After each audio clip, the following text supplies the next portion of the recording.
Hello guys, welcome back. Motorola G04S എന്ന് പറഞ്ഞൊരു phone ഇപ്പം റീസെൻ്റ്ലി ലോഞ്ച് ആയിട്ടുണ്ട്.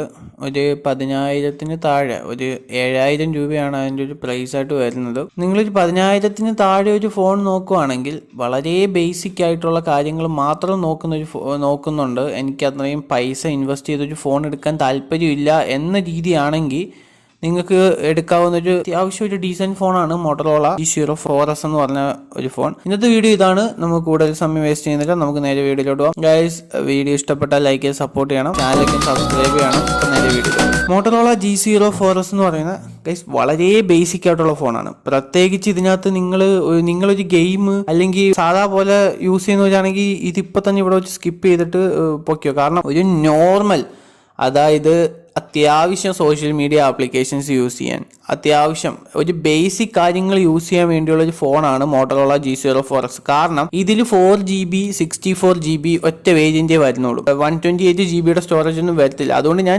ഒരാൾക്കും ഇത് റെക്കമെൻഡ് ചെയ്യത്തില്ല. പിന്നെ നിങ്ങളുടെ ഒരു യൂസ് അറിയാലോ, വളരെ ബേസിക് ആയിട്ട് നിങ്ങൾക്കൊരു സെക്കൻഡറി ഫോണൊക്കെ ആയിട്ട് ഒരു സിമ്മൊക്കെ ഇട്ട് ഉപയോഗിക്കാം. ആ ഒരു രീതിയിലൊക്കെ വേണമെങ്കിൽ ഉപയോഗിക്കാൻ പറ്റുന്ന ഒരു ഫോണാണ്. കാരണം 4GB 64 എന്നൊക്കെ പറഞ്ഞാൽ ഇപ്പൊ ഔട്ട്ഡേറ്റഡ് ആണ്. ഇപ്പം 128 ഒക്കെ വരുന്നുണ്ട്. പിന്നെ ഇതൊരു 4G ഹാൻഡ്സെറ്റ് ആണ്. അതുകൊണ്ട് 5G എന്നൊരു കൺസെപ്റ്റ് നോക്കുകയാണെങ്കിൽ ഈ ഫോൺ എടുക്കണ്ട. കാരണം ഇതൊരു 4G ഫോണാണ്.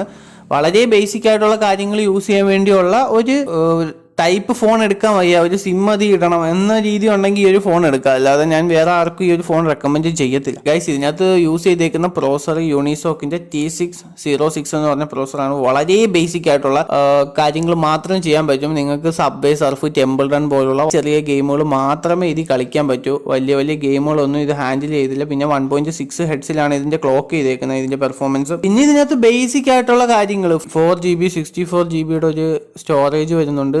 എക്സ്പാൻഡ് ചെയ്യാൻ പറ്റും. അത് 1TB വരെ നമുക്ക് എക്സ്പാൻഡ് ചെയ്യാനുള്ള ഓപ്ഷൻ ഉണ്ട്. ട്രിപ്പിൾ കാർഡ് സ്ലോട്ടാണ് വരുന്നത്. പിന്നെ 50MB camera, IPS LCD പാനലാണ്, 90Hz refresh റേറ്റും കാര്യങ്ങളൊക്കെ വരുന്നുണ്ട്. HD ഡിസ്പ്ലേ ആണ്. ഈ ഒരു പ്രൈസ് റേഞ്ച് ഇതൊക്കെ മാക്സിമം പ്രതീക്ഷിച്ചാൽ മതി. പിന്നെ 5000 mAh ബാറ്ററി വരുന്നുണ്ട്. സ്പീക്കറൊക്കെ മോണോ സ്പീക്കറാണ് വരുന്നത്. അതിൽ ഡോൾബി സപ്പോർട്ടൊക്കെ വരുന്നുണ്ട്. ഓവറോൾ ഈ ഒരു പ്രൈസ് റേഞ്ചിൽ ഈ ഒരു ഫോൺ കൊള്ളാം. പക്ഷെ ഞാൻ ഇത് ആർക്കും റെക്കമെൻഡ് ചെയ്യത്തില്ല. കാരണം ഒന്നാമത് കാര്യം, ഇതൊരു 5G ഫോണല്ല. അത് തന്നെ ഒരു വലിയ പ്രശ്നമാണ്. കാരണം ഇപ്പം നിലവിലെല്ലാം 5G ഫോണുകളാണ്. ഇപ്പം നമ്മുടെ ഇന്ത്യ ഓൾമോസ്റ്റ് 5Gയിലോട്ട് ആയി വരുവാണ്. അപ്പം ഇത്രയും ഒരു പൈസ ഇൻവെസ്റ്റ് ചെയ്യുന്നുണ്ടെങ്കിൽ നിങ്ങൾക്കൊരു സെക്കൻഡറി ഫോണായിട്ട്, ഒരു സിം ഇട്ട് ഉപയോഗിക്കുന്ന ഫോണായിട്ട് ഉപയോഗിക്കാൻ വേണ്ടിയുള്ള ഒരു ഫോണാണ് മോട്ടറോളയുടെ G04S. ഗൈസ്, ഞാൻ പിന്നെ ഈ വീഡിയോ ചെയ്ത എന്തെന്ന് വെച്ചാൽ, കുറെ പേര് നോക്കുന്നുണ്ടായിരിക്കും ചിലപ്പോൾ 10,000 താഴെ ഒരു നല്ല ഫോൺ, അത്യാവശ്യം ഒരു മിനിമം യൂസിന് വേണ്ടി അവർക്കുള്ള വീഡിയോ ആണ്. അല്ലാതെ ഞാൻ ഒരിക്കലും റെക്കമെൻഡ് ചെയ്തില്ല. അപ്പൊ നിങ്ങൾക്ക് തീരുമാനിക്കുക എടുക്കണോ വേണ്ടേന്ന്. ഗൈസ്, ഇത്രയൊക്കെയാണ് വീഡിയോ. നാളെ എൻ്റെ ഒരു വീഡിയോ വരുന്നുണ്ട്. നമ്മുടെ പോക്കോ F6ഉം റിയൽമി GT6ഉം അതിൻ്റെ ഒരു കമ്പാരിസൺ വീഡിയോ വരുന്നുണ്ട്. കാരണം ആൾക്കാർക്ക് നല്ല ഡൗട്ടാണ് ഏത് ഫോൺ എടുക്കണമെന്ന്. കാരണം ഏകദേശം സെയിം പ്രൈസ് തന്നെയാണ്. വലിയ പ്രൈസ് വേരിയേഷനൊന്നും വരുന്നില്ല. അപ്പം ആൾക്കാർക്കൂടെ ഡൗട്ടുണ്ട് ഏത് ഫോൺ ചൂസ് ചെയ്താലാണ് ബെറ്റർ ഓപ്ഷൻ എന്ന്. നാളെ അതിൻ്റെ ഒരു വീഡിയോ വരുന്നതായിരിക്കും. നാളെയോ അല്ലെങ്കിൽ മറ്റന്നാളോ അതിൻ്റെ ഒരു വീഡിയോ വരുന്നതായിരിക്കും. അതുകൊണ്ട് ചാനൽ സബ്സ്ക്രൈബ് ചെയ്ത് സപ്പോർട്ട് ചെയ്യുക. Okay guys, by.